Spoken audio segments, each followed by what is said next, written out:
नमस्कार साथियों, स्वागत है आपका दृष्टि पीसीएस के आरपीएससी करंट अपडेट प्रोग्राम में। इस प्रोग्राम में हम पिछले एक सप्ताह की राजस्थान से संबंधित सभी महत्वपूर्ण खबरों पर आपके साथ प्रश्नों के माध्यम से चर्चा करते हैं, ताकि राजस्थान की हाल फिलहाल की घटनाओं से संबंधित जो भी प्रश्न बन सकते हैं, उन पर आपकी एक पकड़ मजबूत हो सके और आप अपनी परीक्षा में बेहतर प्रदर्शन कर सके। तो चलिए आज के प्रोग्राम की शुरुआत करते हैं और आज के पहले प्रश्न को देखते हैं।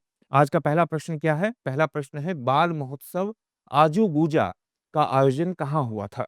आपके सामने ऑप्शन है जयपुर, बीकानेर, उदयपुर या जोधपुर।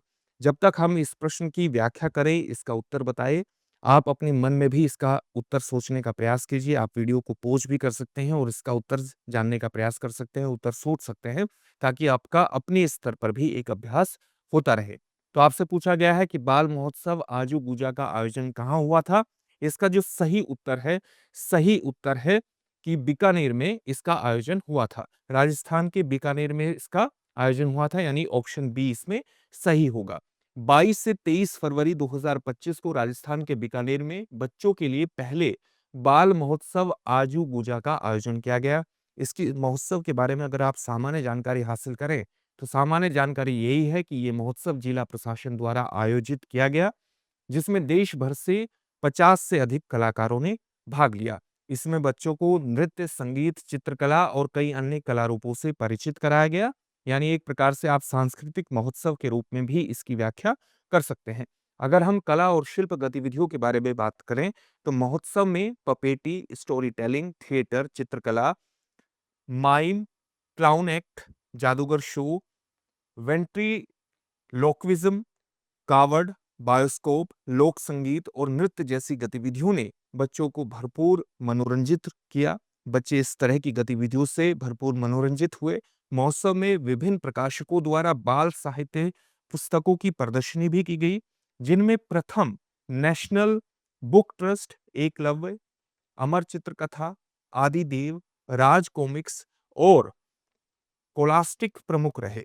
तो आप देख सकते हैं कि किस प्रकार से बाल साहित्य पर भी प्रमुख जोर दिया गया। बच्चों से जुड़े हुए अलग-अलग साहित्य की भी इसमें प्रदर्शनी की गई। तो अपने आप में एक महत्वपूर्ण महोत्सव है, जिसका पहली बार आयोजन बीकानेर में किया गया और इस महोत्सव को हम किस नाम से जानते हैं? बाल महोत्सव आजू बूजा के नाम से। चलिए अगले प्रश्न को देखते हैं, लेकिन उससे पहले आपके लिए एक महत्वपूर्ण सूचना ये है कि इस होली के अवसर पर दृष्टि संस्थान दृष्टि आईएएस आपके लिए खास ऑफर लेकर के आया है। ये ऑफर क्या है? ऑफर ये है कि दृष्टि लर्निंग ऐप पर उपलब्ध हमारे सभी ऑनलाइन कोर्सेज पर 5 से 12 मार्च तक आपके लिए विशिष्ट 60% की छूट रहेगी। 60% कम कीमत पर आपको सभी ऑनलाइन कोर्सेज प्राप्त होंगे। कब से कब तक प्राप्त होंगे? 5 मार्च से 12 मार्च तक प्राप्त होंगे। इसके अलावा सभी बुक्स और टेस्ट सीरीज पर भी आप 40% की छूट प्राप्त कर सकेंगे 5 से 12 मार्च तक। आप इस छूट का लाभ उठाने के लिए हमें कॉल कर सकते हैं 8750187501 पर। साथ ही आप दृष्टि लर्निंग ऐप को जरूर डाउनलोड कीजिए। इस छूट का लाभ उठाने के लिए आप डिस्क्रिप्शन में दिए गए लिंक पर जाकर भी इस छूट का लाभ उठा सकते हैं। वहां से भी आपको ये सारी छूट प्राप्त हो जाएगी। तो हमारे इस ऑफर से जरूर जुड़िए, हमारी इस छूट का जरूर लाभ उठाइए और सफलता की दिशा में अपने आप को आगे बढ़ाइए। अब अगला प्रश्न देखते हैं। अगला प्रश्न है, 12वें क्षेत्रीय 3R और सर्कुलर इकोनॉमी फोरम का आयोजन किस स्थान पर किया गया? इन शब्दों का अर्थ हम अभी बताएंगे। 3R आप जानते हैं, रीयूज, रिसाइकलिंग से जुड़ा हुआ है। किस स्थान पर किया जाएगा 12वें क्षेत्रीय 3R और सर्कुलर इकोनॉमी फोरम का आयोजन? आपके सामने ऑप्शन है दिल्ली, मुंबई, जयपुर या बेंगलुरु। इस प्रश्न का उत्तर सोचने का प्रयास कीजिए। हम इसकी व्याख्या के आधार पर इसके उत्तर को आपको बताएंगे। भारत, एशिया और प्रशांत क्षेत्र में 12वें क्षेत्रीय 3R और सर्कुलर इकोनॉमी फोरम की मेजबानी करेगा भारत, एशिया और प्रशांत क्षेत्र में। यह 3 से 5 मार्च 2025 को जयपुर के राजस्थान इंटरनेशनल सेंटर में आयोजित किया जाएगा। तो जयपुर इसका सही उत्तर होगा। यहाँ पर दो शब्द आए हैं, एक आया है 3R। 3R का मतलब क्या होता है? इसका मतलब होता है 3R मतलब 3R, यानी रीयूज रिड्यूस, रीयूज और रिसाइकल। इसी को हम सर्कुलर अर्थव्यवस्था भी कहते हैं। सामान्यतः अर्थव्यवस्था में एक एकांगी दृष्टिकोण के अंतर्गत क्या होता है कि आप कोई चीज लेते हैं, फिर उससे कुछ बनाते हैं, उसका प्रयोग करते हैं और फिर उसे डिस्पोज़ कर देते हैं, उसका निपटान कर देते हैं। इस प्रकार से किसी भी संसाधन का अधिकतम इस्तेमाल नहीं होता।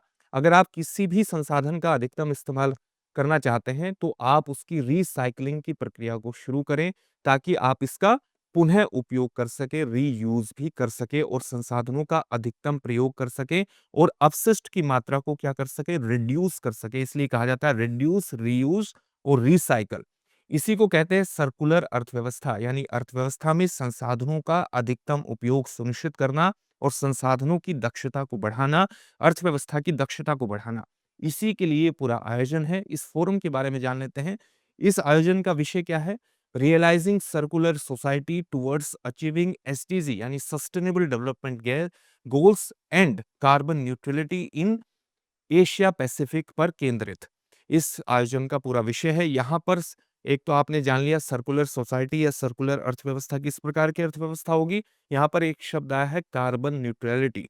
कार्बन न्यूट्रलिटी का सीधा सा मतलब है कि हम अपनी गतिविधियों के माध्यम से जितना कार्बन डाइऑक्साइड का उत्सर्जन करते हैं, हमारी पूरी ताकत या हमारी गतिविधियों की ताकत या हमारे द्वारा विकसित टेक्नोलॉजी की ताकत इतनी होनी चाहिए कि जितनी मात्रा में कार्बन डाइऑक्साइड का उत्सर्जन हो रहा है, उतनी ही मात्रा में कार्बन डाइऑक्साइड का अवशोषण, सिक्वेस्ट्रेशन भी हो रहा है, ताकि वायुमंडल में किसी भी रूप में कार्बन डाइऑक्साइड का जो कंसंट्रेशन है, जो सांद्रता है, वो न बढ़े और पृथ्वी वैश्विक तापन की दिशा में आगे न बढ़े और जलवायु परिवर्तन की समस्या का समाधान किया जा सके। और यही मतलब है कार्बन न्यूट्रलिटी का।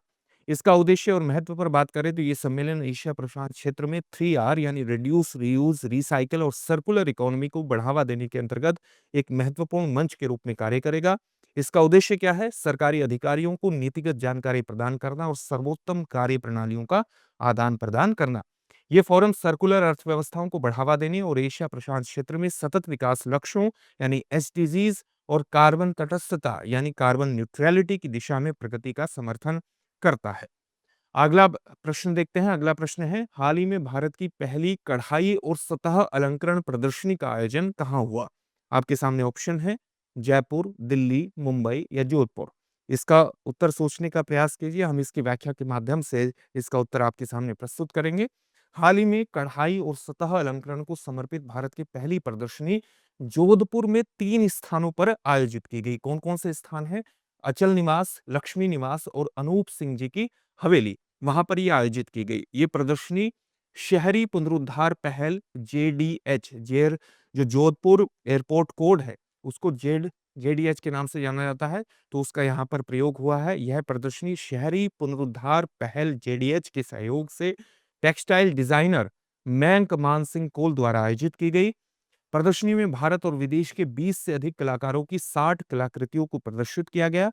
इसके अलावा प्रदर्शनी कलाकारों की शिल्प कला को उजागर करती है और उनके काम को एक मंच प्रदान करती है, प्लेटफॉर्म प्रदान करती है। प्रदर्शनी में बिहार की खेता रजाई, पश्चिम बंगाल की कांथा, लखनऊ की चिकनकारी, गुजरात के कच्छ की जटिल शैलियों जैसे विभिन्न र- कढ़ाई के रूपों का प्रदर्शन करके भारतीय हस्तशिल्प की समृद्धि और उसकी विविधता को उजागर किया गया। और इस रूप में इस आयोजन का विशिष्ट महत्व स्थापित हो जाता है, जो कि जोधपुर के 3 स्थानों पर किया गया। शिल्प कला को उजागर करना इस पूरी प्रदर्शनी का एक महत्वपूर्ण उद्देश्य था। प्रदर्शनी का प्रमुख उद्देश्य कढ़ाई को केवल कपड़ों तक सीमित न रखते हुए इसे एक गतिशील, एक डायनेमिक और अभिव्यंजक कला के रूप में प्रस्तुत करना रहा। अन्य उद्देश्य थे विविध कढ़ाई तकनीकों का प्रदर्शन करना।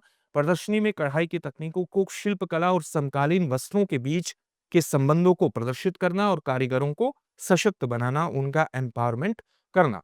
अगला प्रश्न है, निम्नलिखित में से राजस्थान सरकार का वर्ष 2029 तक किस आर्थिक लक्ष्य को प्राप्त करने का उद्देश्य है? आपके सामने ऑप्शन है $500 बिलियन की अर्थव्यवस्था, $350 बिलियन की अर्थव्यवस्था, $300 बिलियन की अर्थव्यवस्था या $250 बिलियन की अर्थव्यवस्था। इसका उत्तर सोचने का प्रयास कीजिए। हम इसकी व्याख्या के माध्यम से उत्तर देंगे। चर्चा में क्यों है? राजस्थान सरकार ने वित्तीय वर्ष 2024-25 के लिए अपनी आर्थिक समीक्षा विधानसभा में हाल ही में प्रस्तुत की है, जिसमें राज्य की आर्थिक स्थिति, विकास दर और विभिन्न योजनाओं और आंकड़ों का विस्तृत विवरण प्रस्तुत किया गया है। इसके मुख्य बिंदु इस प्रकार से हैं कि इसमें एक समावेशी विकास के लिए 10 संकल्प प्रस्तुत किए गए हैं। संशोधित बजट 2024-25 में सबका साथ, का विकास सभी के लिए समावेशी विकास के सिद्धांतों पर आधारित समावेशी विकास के लक्ष्य प्रस्तुत किए गए और इस सिद्धांत की जो परिकल्पना है वो अमृत कालखंड विकसित राजस्थान एट 2047 के तहत 5 वर्षीय कार्य योजना के रूप में की गई है। इस कार्य योजना में राज्य में लागू किए जाने वाले 10 संकल्प शामिल हैं और ये 10 संकल्प जो है वो यहाँ पर दिए गए हैं जो कि समावेशी विकास को राजस्थान में सुनिश्चित करने का प्रयास करते हैं, जिसमें एक लक्ष्य है 350 अरब डॉलर की अर्थव्यवस्था का विकास करना, बुनियादी ढांचे का विकास करना, जीवन की गुणवत्ता और बुनियादी सुविधाएं प्रदान करना, कृषि विकास और किसान कल्याण सुनिश्चित करना, औद्योगिक विकास और निवेश को प्रोत्साहित करना, पर्यटन, कला और संस्कृति को प्रोत्साहित करना, सतत विकास और हरित विकास को बढ़ावा देना, मानव संसाधन विकास और सबके लिए स्वास्थ्य को सुनिश्चित करना, सामाजिक सुरक्षा प्रदान करना और साथ ही सुशासन राजस्थान में विकसित करना, एक गुड गवर्नेंस की पूरी स्थिति को विकसित करना। 350 बिलियन डॉलर अर्थव्यवस्था का लक्ष्य रखा गया है। राजस्थान का लक्ष्य है वर्ष 2029 तक 350 बिलियन डॉलर की अर्थव्यवस्था हासिल करना। इसके लिए कृषि गतिविधियों में तकनीकी नवाचार, औद्योगिक उत्पादन का विस्तार, नवीकरणीय ऊर्जा में निवेश, समृद्ध सांस्कृतिक विरासत का उपयोग करके पर्यटन को बढ़ावा देने पर ध्यान केंद्रित किया जाएगा। अगला प्रश्न देखते हैं। अगला प्रश्न है मृदा स्वास्थ्य कार्ड योजना की शुरुआत कहाँ की गई थी? आपके सामने ऑप्शन है जयपुर, अहमदाबाद, दिल्ली या सूरतगढ़।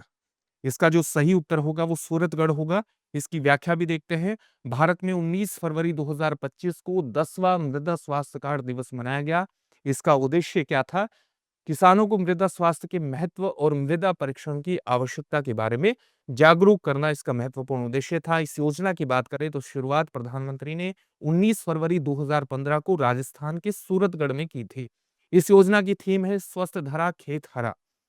अगर हम इसके उद्देश्य के बारे में बात करें तो हर 2 वर्ष के अंतराल पर किसानों को मृदा स्वास्थ्य कार्ड वितरित किया जाता है और किसानों का मृदा स्वास्थ्य और इसकी उर्वरता में सुधार के लिए आवश्यक निर्देश देना इसका महत्वपूर्ण उद्देश्य है। किसानों को मृदा स्वास्थ्य और इसकी उर्वरता में सुधार के लिए महत्वपूर्ण निर्देश देता है।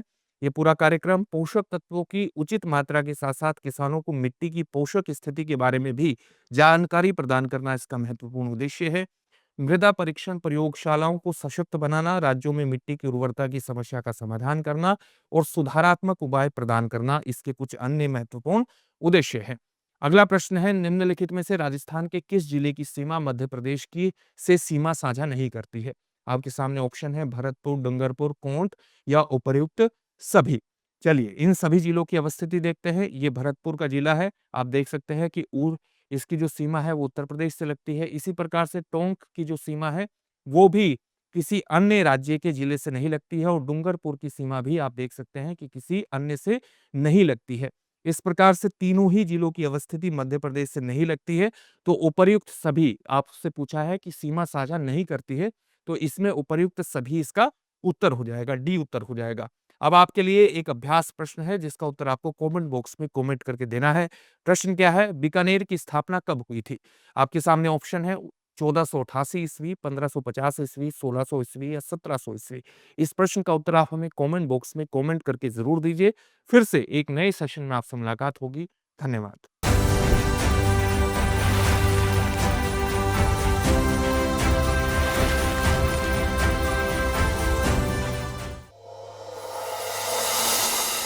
डियर व्यूअर्स, अपने एग्जाम की तैयारी को और बेहतर करने के लिए हमारे चैनल को लाइक, शेयर और सब्सक्राइब करना न भूलें।